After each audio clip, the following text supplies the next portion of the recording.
Hey, it's Derek coming to you from my living room, and in this video I'm going to unbox, assemble, and then struggle to move this extra large office chair. I picked up the Secretlab 2022 XL chair in December of 2021. Took a few weeks to arrive, and the additional lumbar pillow took about 7 more weeks to show up. I was excited to get into this new chair. I've been sitting on a Lazy Boy executive office chair for about 7 years, and although it's still pretty comfy, it lacks a lot of support. Coming in at just over $700 for the cloth version, this is definitely on the pricier side of office chairs in general. I've gravitated away from saying gaming chair to my friends and family because it inherently makes people think it's, great for slouching and kicking back and not a productive office chair. If you can relate to my situation, let me know down in the comments. That's one thing different about my channel is that I actually like to scroll through and read what everyone is saying. So go ahead and let me know if people talk to you different when you mention you have a gaming chair.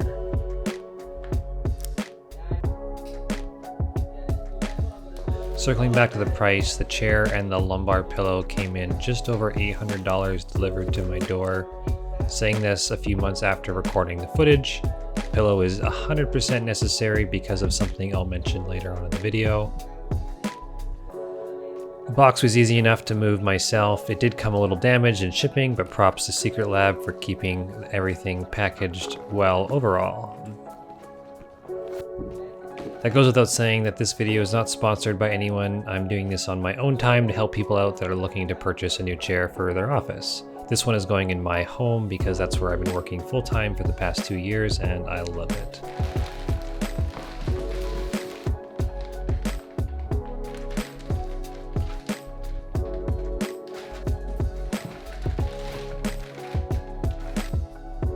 Oh, and in case you're wondering, I am 100% wearing loungewear. Why? Because this footage is from Saturday morning right after my wife left for work, and I thought, screw it, I'll press record anyway.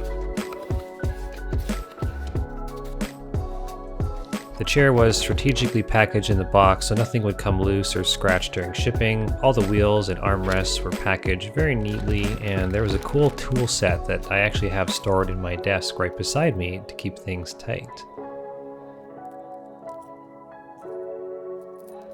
In my past life in automotives, I actually reupholstered 4 custom interiors for a few cars and trucks, so I was more critical in the build quality inspection than the average person on YouTube.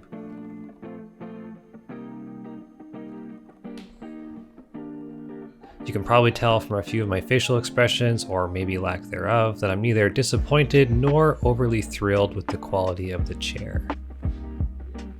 But the reality is, if you're over 6 feet tall like me, then you're limited in the options unless you go for a typical high back gaming chair. Oh, there I said it again, like the Titan XL I have here.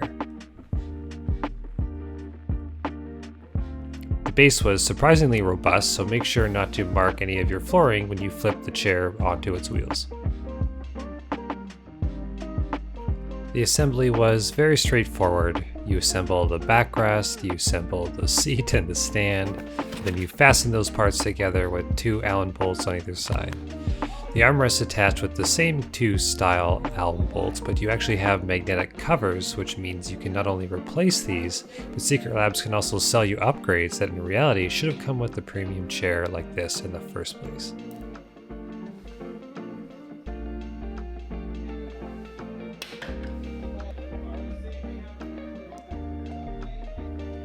Here's a problem you should consider. My house is old and my doors are pretty narrow. If you decide to pick up one of these chairs, you might want to consider assembling the entire thing in the room you're planning on using it in, because the wheelbase as well as the armrests were both wider than the door to my home office.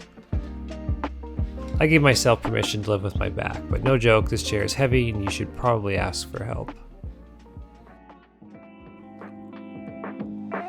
My apologies for the lack of smooth B-roll and a shaky camera. I'm shooting on an old Canon 70D which came out in 2010, and fun fact, if you know who Casey Neistat is, I'm actually using the same rig that he had in New York City when he started his YouTube channel. So if you've enjoyed this video so far, I'd appreciate it if you hit the subscribe button. I'm a techie guy and I love to make things from scratch with my hands, and the more people that show their support, well, that gives me the drive to keep making updates about what's going on in my life and things that I'm doing.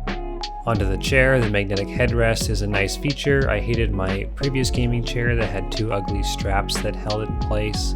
The armrests are adjustable up and down, in and out, forward and backwards. The cheapness of the chair is showing a bit, as you can see right now with the gap in spacing on the backrest. I suspect this is due to poor manufacturing tolerances. Oh, it's dark outside. Gotta make this a bit brighter.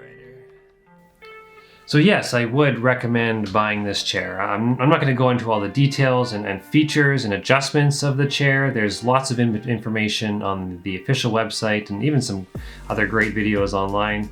But although I recommend buying the chair, one thing I can't ignore is that it is cheap. Like, everything is plastic and molded and bent metal, and the casters are a little bit weak, and the fabric is not super thick, although it is kind of nice. And I already had to get a couple pieces replaced under warranty just because of poor manufacturing, essentially. Like, I really wish that this chair was $1,000 to $1,400, but everything was maybe machine parts, and it had a higher quality upholstery fabric and nicer wheels, and just the overall fit and finish would be a little bit better, and I wouldn't have to deal with silly issues like what I have on my armrest. With that said, I think it's significantly better than any other gaming chair I've personally sat on. I've tried a bunch at stores. I purchased one many years ago and returned it. So this is definitely the best, quote unquote gaming chair, or just a high-backed, honestly, office chair. That goes without saying that I'm closer to 6'2", and not many chairs in general are built for tall people. And I can say that this extra large model of the Titan suits me very, very well. The width and heights are perfect. Side note here, that's my Discord server on my third monitor in the corner. If you want to join, you can ask me any questions about the chair, me being 6 months, a year, 2 years later, and I'm happy to help. So this chair is great for tall people, has lots of adjustments, but does kind of require the overpriced lumbar pillow to be comfy. With daily use, I predict this lasting a good 6 to 8 years before needing any repair work. And all that goes without saying, the chair is made cheap. So please, Secretlabs, one day, please make a more professional executive chair with a pristine fit and finish. I am genuinely curious to know in the comments if, after watching my video, you are still interested in buying a Secretlabs chair. So let me know what you think, and also share with what you're sitting on currently right now. Are you on a multi-$1,000 Herman Miller chair, or are you on a $99 Staples special? Thank you so much for watching, and I will definitely see you in the next one. Peace.